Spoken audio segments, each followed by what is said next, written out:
Welcome to the British-Ukrainian Chamber of Commerce webinar on Lviv and investing in Lviv and Lviv Oblast. This is another of our webinars since we had to stop holding live events. We've been holding a webinar every month, and we are going to continue that and probably increase the number of webinars into the new year. The BUCC has been around for 23 years. We've held numerous major events. We facilitated a great deal of investment into Ukraine. Our two major events in the past, the Black Sea Economic Forum and the Ukrainian Week in London, are the two largest events ever held on Ukraine by Chamber of Commerce or abroad. And we hope to get back to that as soon as this virus can be contained and hold another major event on investing into Ukraine in London. Our next webinar is just to let everyone know, on the 11th of February, we'll have a webinar focused on the UK Export Finance $2.5 billion facility, which Peter Wickenden will describe. We will have 90 minutes on that to go into even greater detail. So that will be followed by a webinar on the new UK-Ukraine trade treaty, and also on the prospects for continuing the work we began at Ukrainian Week in London in order to try to further ease some of the restrictions on trade, but especially agricultural imports into the UK that are legacies of the EU DCFTA. We think that now that there's an EU-Ukraine treaty, those restrictions can be greatly reduced.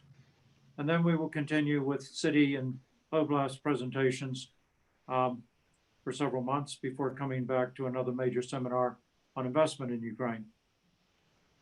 I'd like to say a few words to thank our media sponsors, our media partners, the American Chamber, US-Ukraine Business Council, Lviv Ukrainian Society. I'd also like to mention that we've been very active in Lviv over the years, holding an annual event each year at the beginning of the Jazz Festival. Our most recent event was on the new IT center and promoting IT with the spokesman for the EBRD on IT finance. With that, I will turn it over to our moderator, Bogdan Nilo.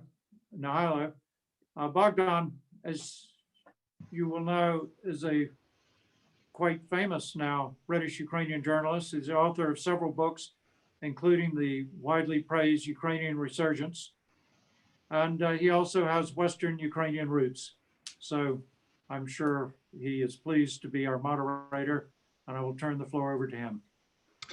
Thank you very much, Bay. That's our dynamic chairman of the British-Ukrainian Chamber of Commerce. I'm delighted to host this meeting. Hello, everybody. Добрий день всім учасникам. This is an important and timely subject, as we know, and to do it justice in the limited time available, I'm going to ask the speakers to be disciplined and stick to the agreed amount of time allotted to them.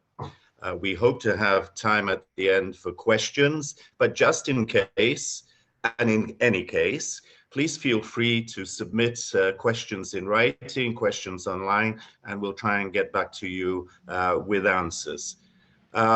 Briefly, as Beit has indicated, Lviv Oblast, including Lviv, is one of the fastest growing and most attractive regions for investors, in close proximity to EU markets, with excellent transportation connections and a skilled workforce and a great history. This, combined with the history and its appealing and enjoyable center, makes it very attractive, not only for tourists, but I think also increasingly for investors. And this is what we're going to talk about today. For the purposes of our discussion and to share appropriate information and insights, we've invited key officials from the city of Lviv itself and the region, as well as a successful investor with rich experience of doing business here. Also, our webinar will also cover the UK's new £2.5 billion facility for UK-Ukraine trade and investment. And we have a British Embassy official to tell us about this exciting new prospect. So let's begin without wasting any more time. Our first speaker, I see him there, yes, is the long-serving and recently re-elected, congratulations, His Worship, as we say in Britain, Mayor of Lviv, Andriy Sadovyi, who is very much associated with the transformation of Lviv into a mecca for tourists and a bridge to the West. So welcome, Mr. Sadovyi. Over to you. Good afternoon, everyone. I am happy to see you. It is a great honor for me make short present city Lviv, but it is very, very difficult. But дуже важко говорити про смак кави, коли ти не можеш посмакувати. It's very difficult to talk about the taste of coffee when you cannot taste it. Тому що Львів – це атмосфера. Because Lviv is about atmosphere. Я вітаю голову торгової палати. Ми з ним регулярно слухаємо джаз у Львові. Я думаю, що будемо і в цьому році слухати. I welcome the chairman of the trade chamber. We all often listen to the jazz in Lviv, and I hope we will continue to listen to jazz this summer. Ми далі є лідером по співпраці з EBRD, з European Invest Bank, IFC. We continue to be leaders in our cooperation with EBRD, European Investment Bank, and IFC. IFC. І зараз, together with IFC, we start PVP. Ми маємо дуже багато проєктів, власне, приватно-публічного партнерства, які ми хочемо спільно зреалізувати. We have a lot of private-public partnerships which we want to implement jointly. Це інвестиції і в інфраструктуру, і в медицину, в паркінги. They're about investments in medicine, in healthcare, in infrastructure, in parking. Тобто ми пропонуємо тільки ті проекти, які будуть прибутковими. We put forward for projects which will become profitable. І я би пропонував, можливо, зробити окрему зустріч на цю тему. And I would suggest that we organize a separate meeting on that topic. У нас є спеціальна посада у Львові, це бізнес-омбудсмен Сергій Кіраль. We have created a position in Lviv city. It's business ombudsman. This position is occupied by Serhiy Kiralь, який, власне, курує проекти приватно-публічного партнерства. Who is in charge of private-public partnerships. Якщо ви інвестуєте в Україну і хочете мати прибуток, то вам треба інвестувати у Львів. If you want to invest in Ukraine and have profit, you have to invest in Lviv. Я надіюся, що скоро вакцинація буде мати більший успіх і можна буде подорожувати. I hope that vaccination will succeed very soon and it will be possible to travel. Слава Богу, прямі рейси Львів-Лондон є. Thank God we still have direct flights between Lviv and London. Тому запрошую всіх до Львова. Therefore, I invite everybody to visit Lviv. І ваші гроші тут будуть приростати дуже-дуже успішно. And your money will increase in value very successfully. I love you. See you soon in Lviv. Have a nice good day. Дуже дякую, пане мер, за такий гарний початок. Thank you for setting the right tone for us for this discussion, Mr. Mayor. Over now to Mr. Roman Staretskyy, who is the head of the Investments and Projects Office at the Lviv City Council, and also is promoting Invest in Lviv, your new business destination in 2021. Pane Romane, over to you. Дякую, пане Богдане. Thank you, Mr. Mihailo. Good afternoon, ladies and gentlemen. Thank you for inviting me. And I'm delighted to have a speech today to talk to you about City of Lviv as a new business destination in 2021. So I would try to be brief and give you just the most important facts and figures in Lviv, which will help you to discover our city more. So key facts about Lviv. City of Lviv is the biggest Western Ukrainian city and important logistics and business hub. We're just 60 kilometers from EU border and have flights over 50 cities in Europe and Near East. What is important, as Mr. May said, we have 2 flights to London with less just 3 hours of flight duration. There are also 9 border checkpoints in the region, which gives you easy access to EU in Europe. Most European countries are just less than 1,000 kilometers distance from our city.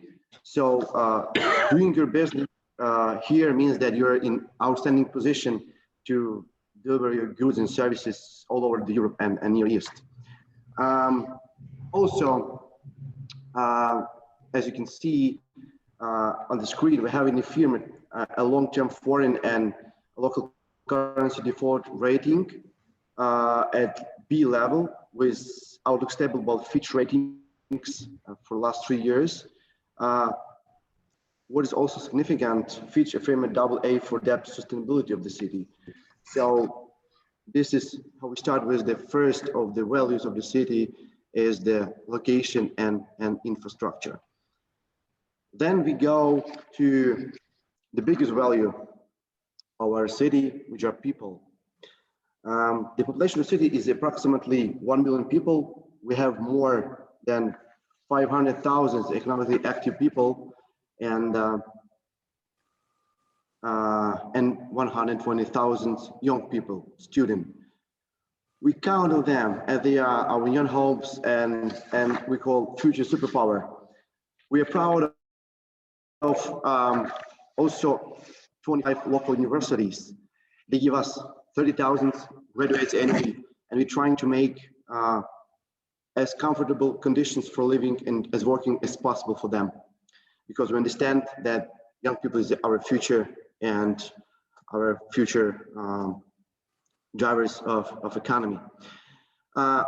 This slide also shows a share of students by science and also tax rates in our country, as well as the average salary in region, which are, I think, more than competitive in comparison with salaries in EU, or with comparing with our European neighbors, such countries, for example, as Poland, Slovakia, Hungary, so on, so on. The IT sector, the fastest growing one, definitely, and the most promising one. We are famous of our outsourcing specialists and product developers. 8 Lviv-based companies, what is interesting, entered global outsourcing list among best 100 companies in the world, and you can see those companies on the slide.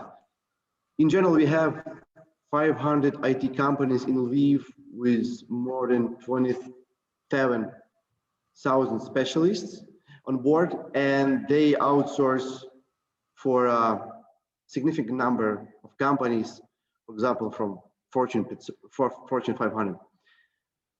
IT industry shares approximately 20% of GRP of Lviv, of the city, and shows growth up to 30% per year.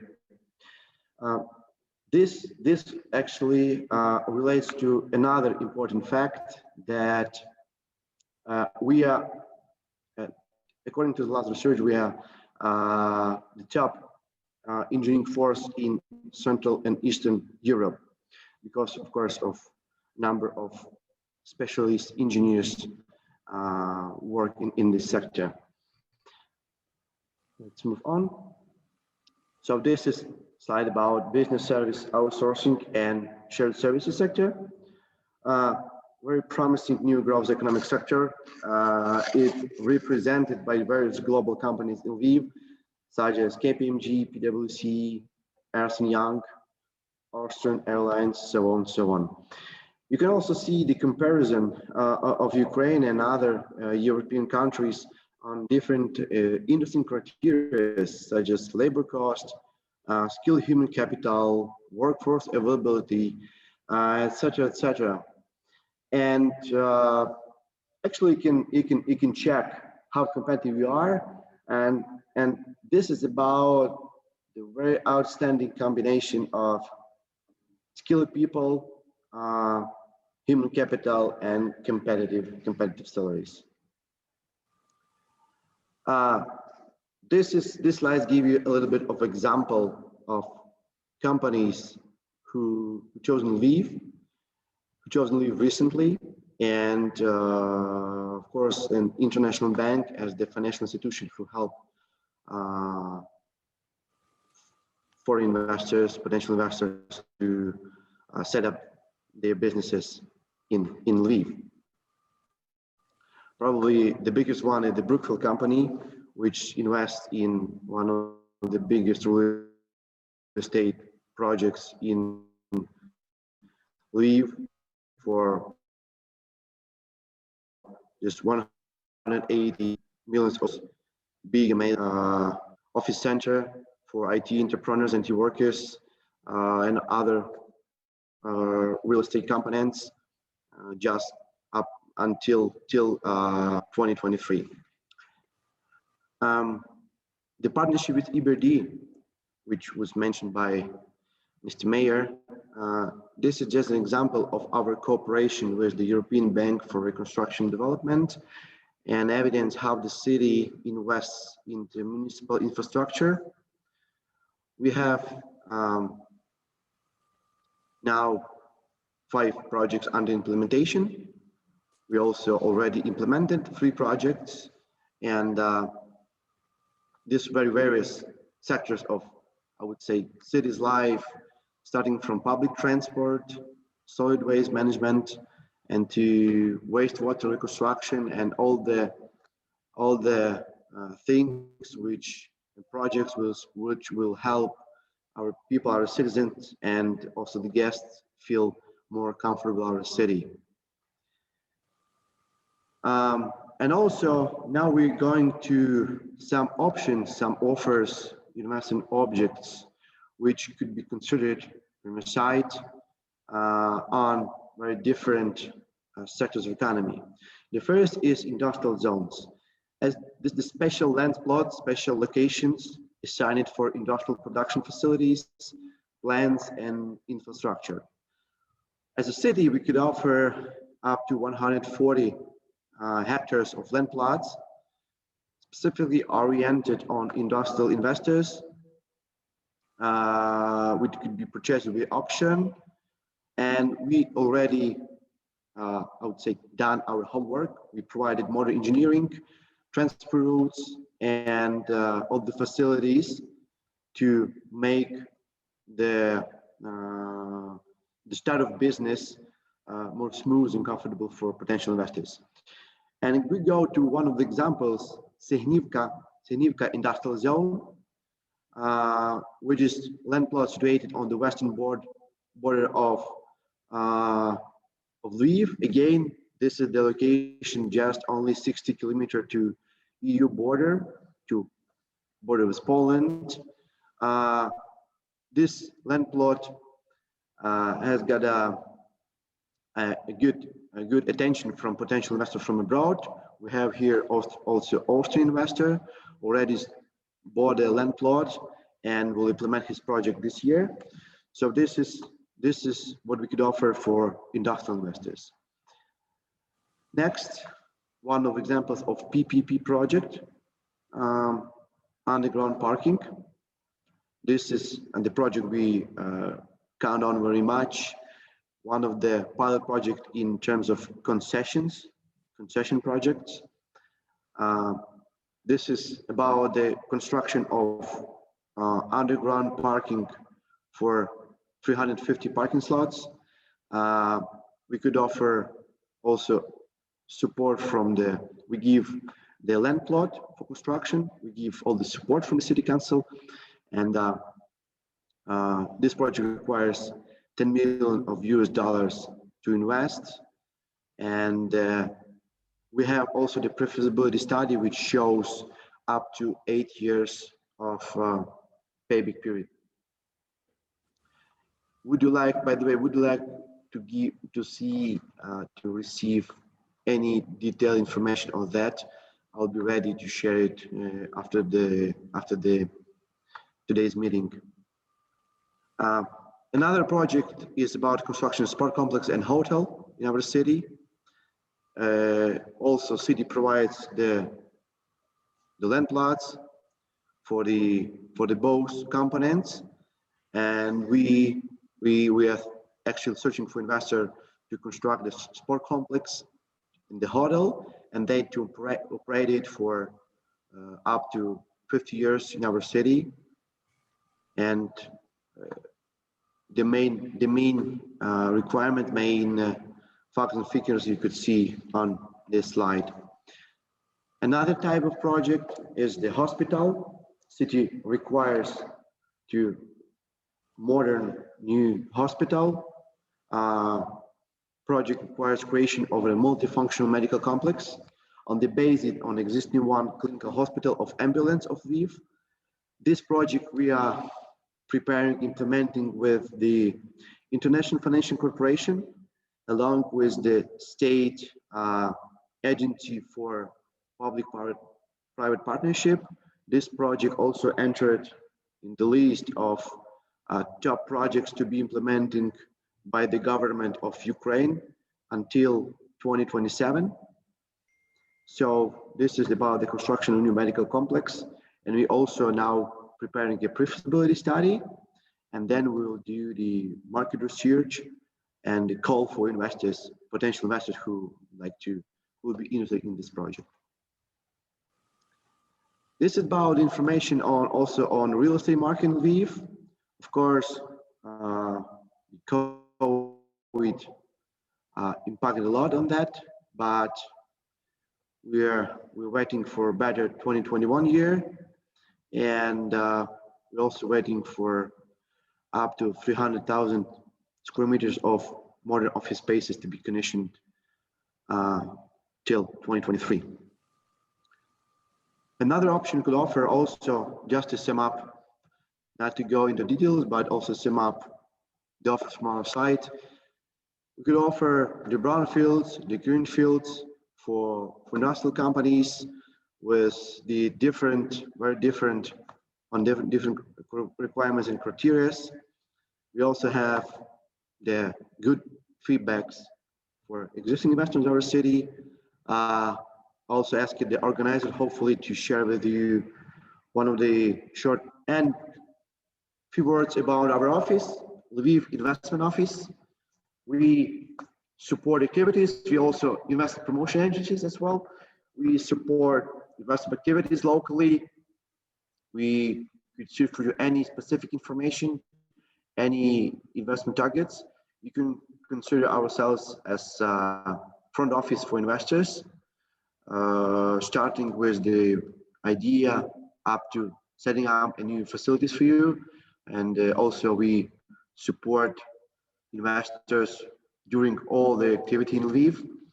We could also identify some potential investment projects, investment opportunities, arranging meetings, and everything which will be needed in certain cases. I think I was brief. Thank you for your attention. I'm ready to answer the questions if timing requires, and as Mayor said, hope to see you soon in Lviv. Well, thank you, Romana. That was a very, part of the problems that are faced, and why it's all the more important for the solidarity and understanding and cooperation to exist. But, as the song says, we shall overcome, and we continue. Thank you, Romana. So let's now broaden the focus and ask Mr. Vadym Tabakera, the Deputy Head of the Economic Policy Department of the Lviv Regional State Administration, to fill us in on what the broader region has to offer. So I just want to thank you for opportunity to present Lviv region at all in context of development and advantages of Lviv region. In addition to presentation of my colleague Roman, I want to tell you about some points of regional development in Lviv region. So if you don't mind, I will show you a presentation. Can I share my screen? Recently, we adopted a regional strategy of Lviv region, so we have deep analysis about social and economic development of Lviv region and about advantages of region, about opportunities, about threats of our development. So I want to tell you that we have some challenges for the region in next year. Such challenges like demographical trends, which show us that after years we have minus 100,000 inhabitants by 2020, by 2030. So also we have some challenges in labor market. We have technological problems with our industry. Also, we have some environmental challenges and just challenges of development of social infrastructure. By the way, we see that some of these challenges is global challenges, such as like lack of natural resources and fresh water, which is the most global challenges in the world, and climate challenges. In Lviv region, we have some, I think, natural advantages because Lviv region is a region where we have many of natural resources, including fresh water. When we make a priority of regional development, we ask our business about how they see regional development, what main factors of economic success in the region is, and what regional government should do to make it better. So as business told us, geographical position is the main factors of economic success, because 6 international checkpoint with Republic of Poland located on the border of Lviv region. We have also we have extensive network of roads and railways. This network are better than in other regions of Ukraine. Also, we have 7 industrial parks and 117 investment sites for industry and logistics. Also, we have a big tourist potential, a big human resource potential, a big scientific and IT potential, about what Roman told you. So I don't tell about this because I won't tell you about other good side of our region. As we make some researchment about our type of economic activities by methodological of EU, so we see that we have some economic activity which contain economic and innovational potential. Mostly there are many type of economic activities in manufacturing, in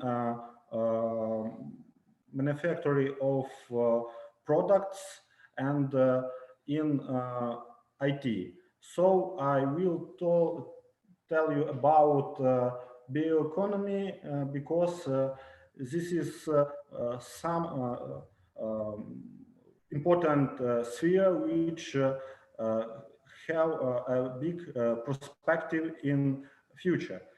Because informational technology in 19% located in city of Lviv, and Roman have told you that Lviv is informational and innovational center not only of Lviv region but Western Ukraine. So I won't tell you about bioeconomy, because bioeconomy is one of the most prospective branch of industry in Lviv region. Bioeconomy consists of woodworking, furniture production, printing industry, food industry, and organic agriculture. So also we see that bioenergy is the most perspective industry in our region. Business told us that bioeconomy can be priority of economic development of Lviv region.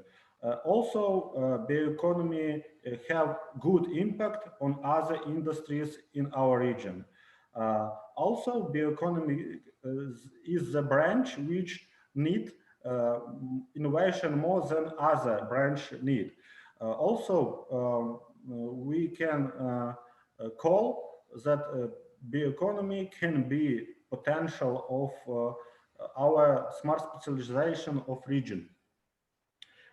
We adopt action plan to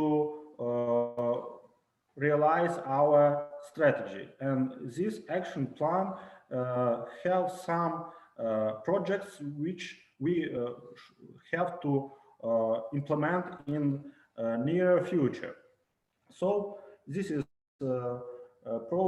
projects with resource efficiency system in bioeconomy, which will be done by our enterprises. This is creation of electronic regional biomass exchange. This is creating of laboratory type business incubator. This is establishment of center of support of development of the bioeconomy of our region. Also, I want to tell you about some structural benefits of our bioeconomy sector. Lviv region is a unique region because we have almost 1 million rural inhabitants. This is a higher amount in Ukraine. Lviv region is the first region with such big quantity of rural inhabitants. Also, we have a good structure of our land. One set of our land is under the forests, and about almost 60% of our land is under agricultural using. I want to show you on the presentation a map which show you about quality of soils. We see that green color is a higher quality lands, and yellow color is a middle average quality lands. And without color, this is land under the cities, under the mountains, and low quality land. We see that it is under the forests. So as we see, mostly territory of the region can be using under the agricultural enterprises. So dynamics of gross agricultural output show us that this is prospective sphere. Our agricultural sector consists of agricultural enterprises and households. We have almost 60% output by households. Also, we see that we have production and consumption agricultural products, and I want to focus that it is very perspective area for investment, because we have higher consumption of bread and bakery, fish and eggs than we product in Lviv region. This is a very prospective area to invest in Lviv region. Also, I want to tell you about structure of some areas of agricultural land. We see that cereals and legumes have half of the structure of areas, and rapeseed, soy, fodder crops, potato, sunflower and sugar beet have no such big quantity percentage of areas of our agricultural lands. Summing up our conversation, I want to tell you that Lviv region is the most perspective region in Ukraine to invest in agricultural sector, because we have some projects which help our business to develop the infrastructure. Also, we have in Lviv regional state administration some institutions that help our business making some new abroad market, and we have support of exporter and have support of investor in Lviv region. We think that every British investor can invest in Lviv region. We will grateful you if you share this information in British trade organization. Thank you for your attention. Well, thank you very much. So that also gave us a very good picture of the opportunities and prospects that there exist in the region. Before we move on, let me just add two points from my own observations. First, I think we haven't mentioned the peculiarity in a positive sense of the local population. I mean, it's from the Lviv region and its neighboring regions that there was the mass migration to Canada, North America, Latin America, etc. So there are strong bonds with the diaspora. And today, many of those who are working abroad presumably will return if conditions improve, and they will improve. And hopefully they will bring skills and energy and contacts with them. So that's one thing. The other thing I think that's often not emphasized enough for Western investors is that Lviv is in the far west of Ukraine. It's a long way from the conflict zone, and though it produces many brave individuals, many of whom have given their lives in defense of Ukraine, it is tucked in to the sort of west of Ukraine. And at this moment, relations with neighbors, particularly with Poland, are very good. And there's the Lublin Triangle that has been created with Poland, Lithuania, and Ukraine that could benefit this region ultimately in the longer term. So that points to otherwise very comprehensive presentations, and I thank both of the speakers who followed up from the mayor, and hopefully we can return to you at the end of the session. On to the British angle, a British-Ukrainian Chamber of Commerce that's organizing this event.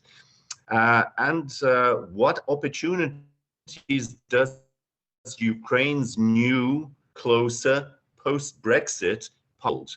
To elaborate elaborate on this, I'm delighted to introduce Mr. Peter Wickenden, First Secretary, Energy Policy and Country Director for the Department of International Trade at the British Embassy in Kyiv. Okay, Peter, over to you. Thank you very much, Bogdan.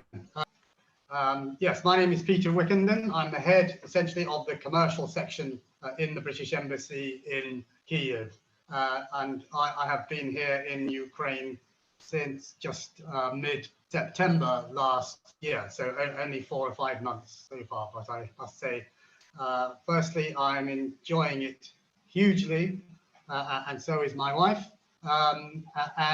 The only other place I've been to, apart from Kyiv, is Lviv, where I spent a week there about a year ago, before I started my posting, when I was still on my language training with the Foreign Office Language School. The final part of that involves what they call immersion, where you go to the country and you stay with a family and you try to really be immersed in the language.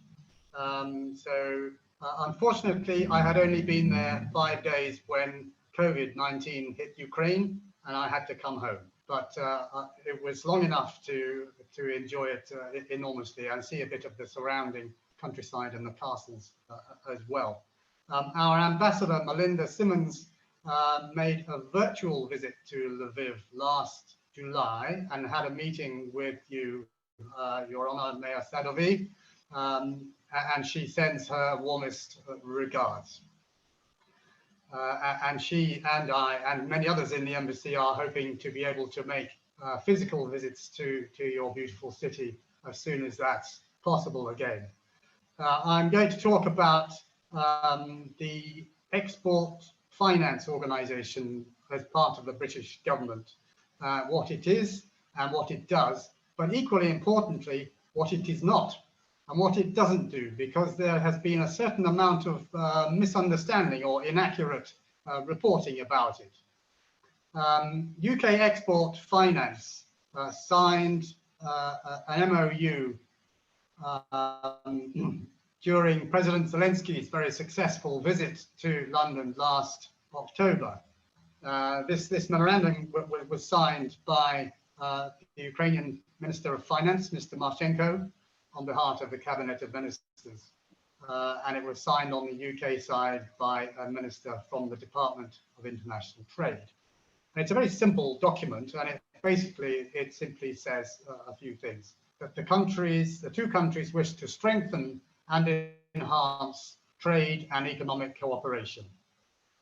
The government of Ukraine stated that it places high priority on a program of investment projects, including but not necessarily limited to sectors such as defense, agriculture, infrastructure, energy, and healthcare.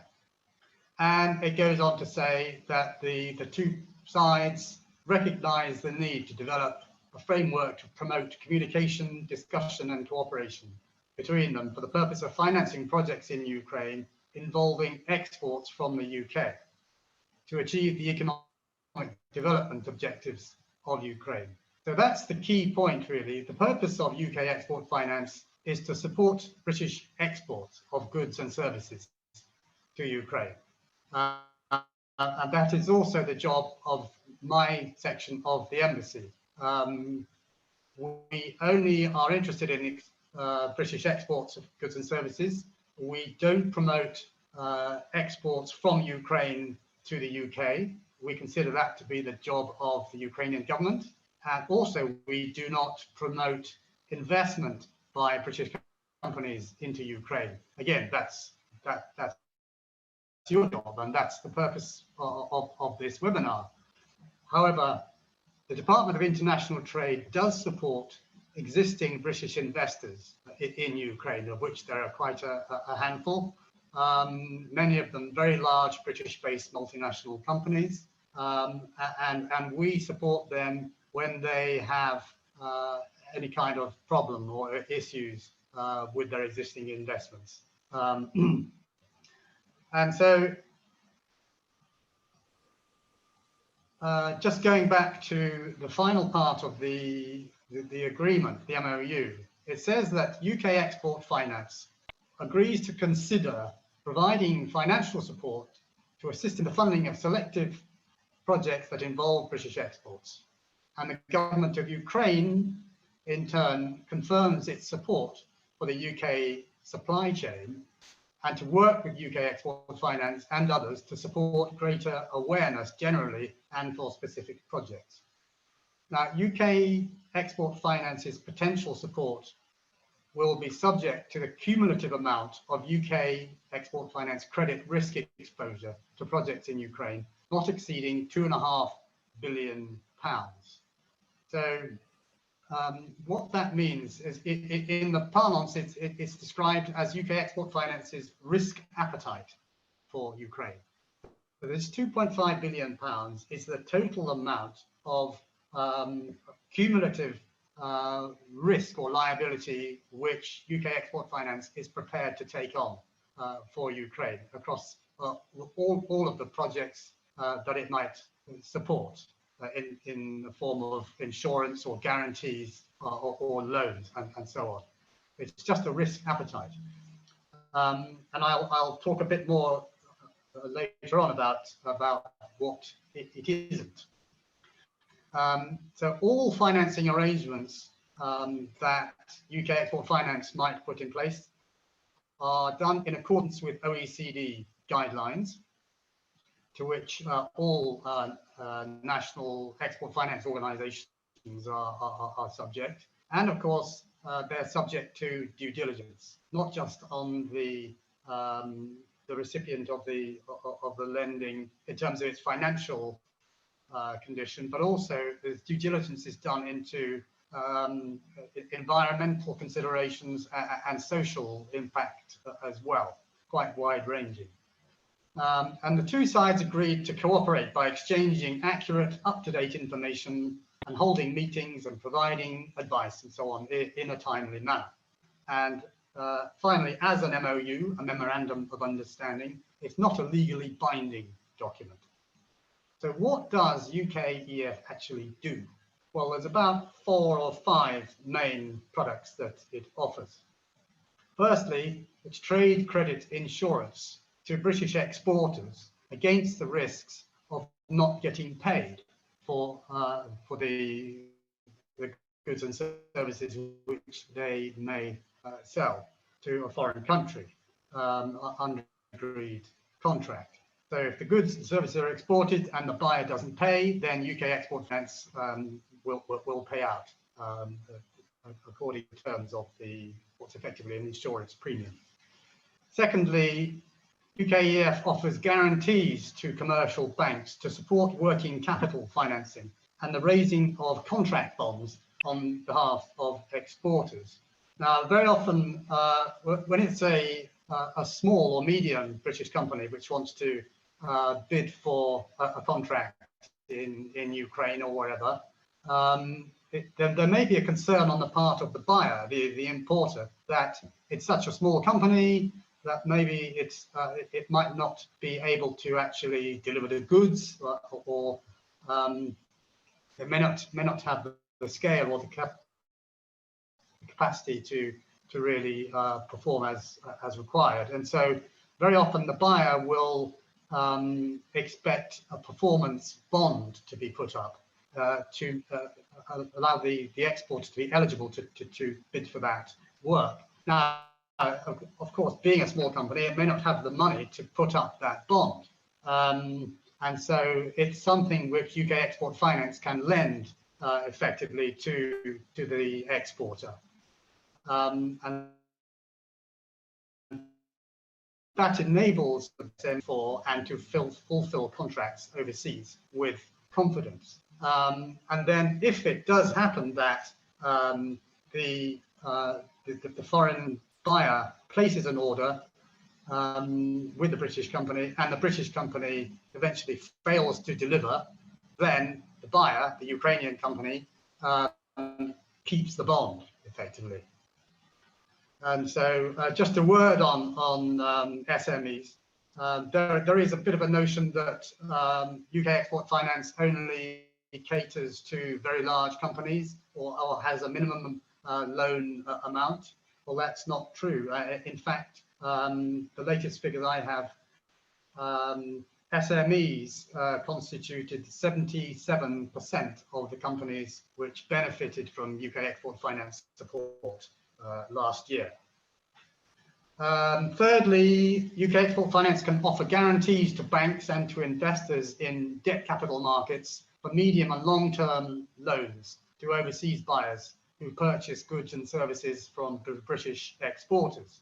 And that can reduce the interest rates down to a level similar to those of the UK government.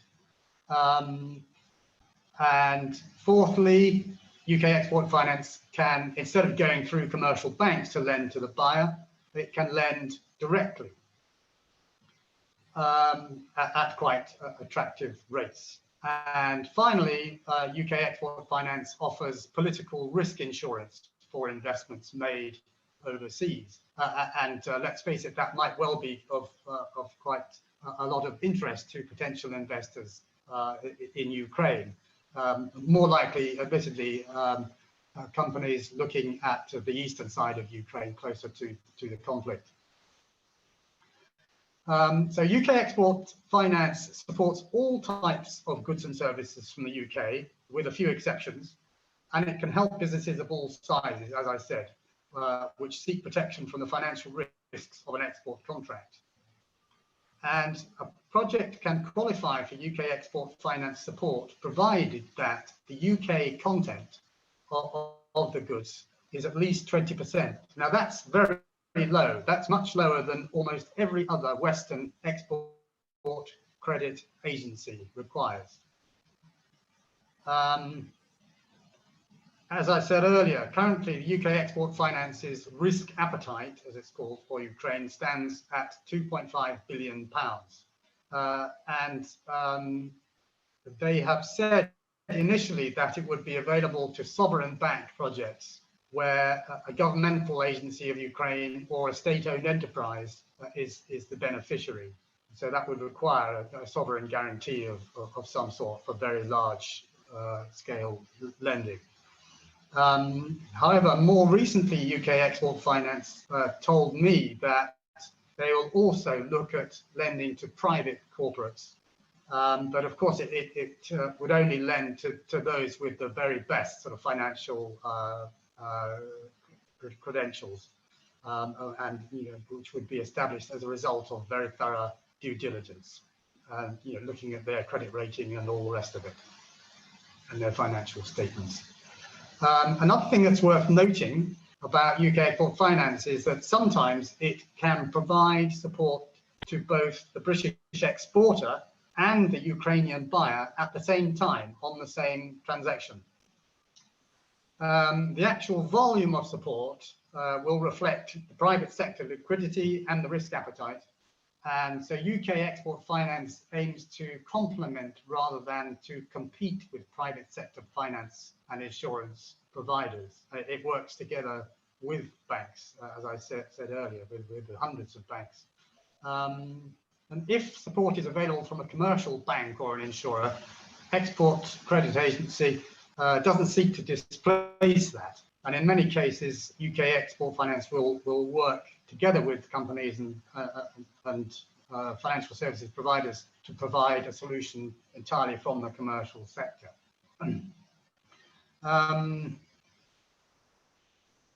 As I said earlier, so when deciding which exports to support, UK Export Finance takes into account factors beyond the pure financials and evaluates environmental, social, and even human rights impact, debt sustainability, bribery and corruption risks, and so on. Now, finally, just to put paid to a couple of the myths which have been flying around. UK Export Finance isn't itself an international financial institution like the IMF or the World Bank or the EBRD and so on. In other words, it doesn't make sort of general concessionary loans to governments to assist in their public finances. in return for improved financial management or policy measures in the way that the IMF does. And so this means that the MOU and this 2.5 billion risk appetite isn't some sort of a line of credit as such, which the government of Ukraine to finance. And any lending that it does extend is linked purely to specific export contracts. It's not a general sort of line of credit for Ukraine. And finally, there has been a lot of stuff in the media about the MOU that was signed in London in October during President Zelensky's visit concerning UK help for rebuilding Ukraine's navy and its naval port infrastructure. Now that's all true, and I'm very pleased to say that work on that and discussion of the details of the ships which we will build is well underway and being discussed in great detail.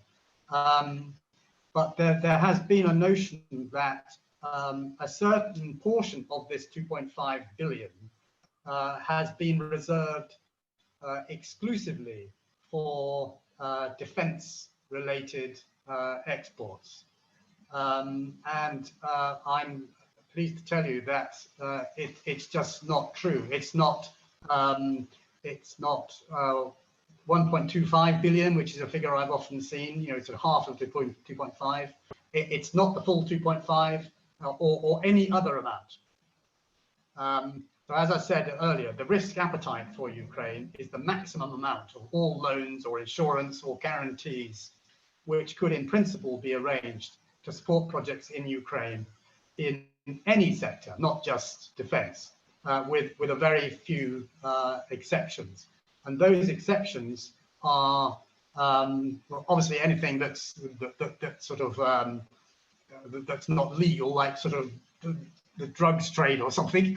But also there are specific sectors where the UK government has decided as a policy to contribute to the combat against global warming and climate change, where the UK government and UK Export Finance will no longer give support to projects overseas. And those are in coal, oil and gas. Except in the terms of gas, there is possibly an exception where support might be available for projects which are intended to use gas, natural gas, as a transitional fuel on the way from, in the course of a process of moving away from coal, for example, in power generation, towards eventually completely carbon neutral or renewable energy. So that's a possible exception. Otherwise, it's a blanket ban on the support for coal, oil, and gas, or new projects overseas anyway. So I think I will finish there. I'm glad to hear, Bate, that you're planning to do a more thorough, in-depth session on UK export finance, and I'm assuming that that will involve officials from UKEF itself, who can talk in much more detail and more expertly than I can. Thank you. Thank you, Peter, for elaborating, or rather clarifying matters. Can I ask you very quickly, telegraphically, because we're running out of time, we still have more that might be listening. What are the main exports that Britain is interested in promoting, shall we say, particularly to Western Ukraine, and vice versa? What would be the most attractive imports for Britain from this region? Right. Well, I'm often asked what we are already exporting to Ukraine, and the simple answer is it's incredibly diverse. I usually say something like everything from biscuits to aircraft and everything in between. I think our biggest single export is probably it's chemicals, vehicles, so not just cars, but also construction machinery like JCB diggers doing very well here, agricultural and machinery and vehicles as well. But also other things in the agricultural sector, and I think that's food and drink is quite an important sector as well, particularly Scotch whisky. I'm sure Mark would be pleased to hear that. It's one of Britain's biggest exports worldwide, but it's a significant market in Ukraine too. But it's incredibly varied. I think in terms of what we place priority on. Hello, can you still hear me? Yes, we can. Yeah, sorry, I've got a message on my screen about the sound, but I'll just carry on. We can't prioritize everything with my small team here in the embassy, so we focus particularly on, at the moment, on the civil nuclear sector, which is particularly on the continued work on dealing with the Chernobyl disaster, but also extending the life and increasing the efficiency of the rest of the nuclear power plants in Ukraine. There's a huge amount of expertise which we can offer on that. Other sectors, renewable energy, also the agricultural sector, and certainly cars and consumer goods. I think those are the main things. Okay, thank you very much, Peter. I see there's already one question for you from in the mail. If we have time, we'll address it. But last but not least, let's move on to Mark Laird, and it's my pleasure to introduce someone who's got practical experience of success as an investor in the Lviv region. So, Mark, you were a founder and the CEO of the Continental Farmers Group in Lviv Oblast, which created what many consider to have been or remains the best farm in Ukraine. Later was sold to the Saudis, to a Saudi group, etc. And today you're CEO of Central Plains Group in Lviv Oblast, which is producing potatoes for external markets to supply us with chips and frites, as others would call them, as well as vegetable content for bioplastics. Mark, in a nutshell, because we're coming to the end, what makes Western Ukraine, particularly the Lviv region and Lviv, attractive for investors? Why should they come there? Hello, good afternoon, everyone. I've been asked to keep this short, which I will do. But yeah, in a nutshell, I myself and colleagues first invested in the Lviv region in 2006. So we have been inactive in the Oblast for 15 years now. And yeah, I have to say, we have very few complaints. Back in 2006, Lviv was a very, very different place compared to now. There was very little foreign investment, but as a small company coming from Scotland, we were welcomed wholeheartedly by the local government. We started with 100 hectares of potatoes and built our business up to over 200,000 hectares between Lviv and the Chernobyl Oblast. We were, as I said earlier, very welcomed by the local government, but it was extremely difficult in those days being a foreigner starting, but we were able to employ some very young people, very bright people to help us on our way.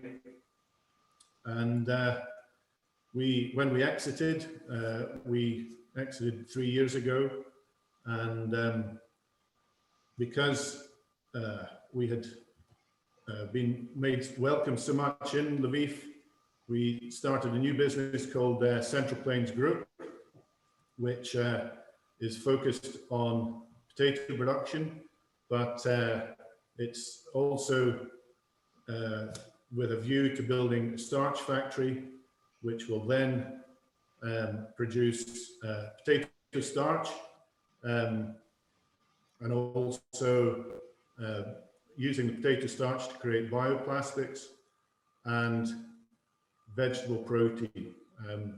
Vegetable protein is a product that is becoming very modern now to replace meat, and it's a fantastic place to grow this business in Lviv, given the climatic conditions, the good farmland, and so forth. I think I don't really have much more to say other than thank you for inviting me onto this. I'm trying to keep this very short, but if I look at Lviv itself, Lviv has gone over the 15 years from being quite a place underinvested to a lovely, vibrant city now. And if I compare it to where I come from in Scotland, we're seeing cities and high streets being decimated by online shopping and so forth. At the heart of our cities here in Scotland are really suffering, whereas it's a great pleasure to go to Lviv and see such a vibrant city, and a city that has, you know, all the modern infrastructure that you would expect from a Western regional city. Lovely new airports, and railway road infrastructure. So all I can say is the 15 years that I've had in Lviv have certainly been a great experience, good place to invest capital, local authorities who are willing and ready to help you, hold your hands through difficult situations.